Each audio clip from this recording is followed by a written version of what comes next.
Is the president mentally fit? Well, even though most of the time when I provide my favorite answer to a question, it's when the question is such a deep, heavy theological mystery, this is not one of those at all. This is a political kind of discussion. Nevertheless, the answer is the same, which is, I don't know. I don't know, and I don't know how I possibly could know, which is really, honestly, what I'd like to talk about. I'd like to talk once again about our dangerous propensity for jumping to conclusions with insufficient evidence. We live in a world of deep fakes. We live in a world of bad editing.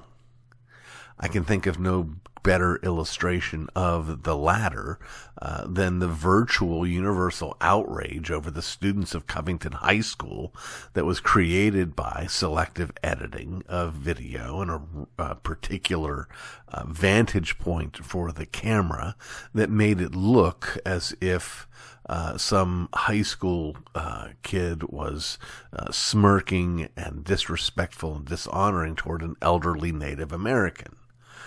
We found out after all the outrage went out that this was precisely not what was going on. What did we learn from that? Well, I hope we learned on all sides of the aisle to slow down. We had, for a long time, the media and the left side of the citizenship willing to believe anything negative about President Trump. And we shook our heads and wondered about how folks could do that. And now we have a Democratic president, and we have everybody jumping to the worst possible conclusions about him. Now, I have no desire to defend any of the president's policies.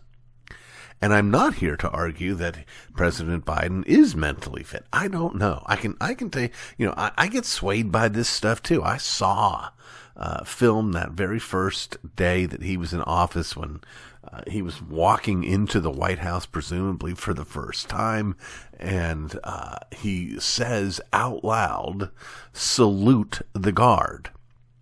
And the idea is that probably what was happening, and I think this is still probable, I don't think that it's certain, but probably what was happening is that he had an earpiece in and he was being given instructions on what to say by various and sundry handlers. And those handlers, instead of saying what to say, were telling him what to do. They were telling him to salute the guard. And instead of doing it, he said the words.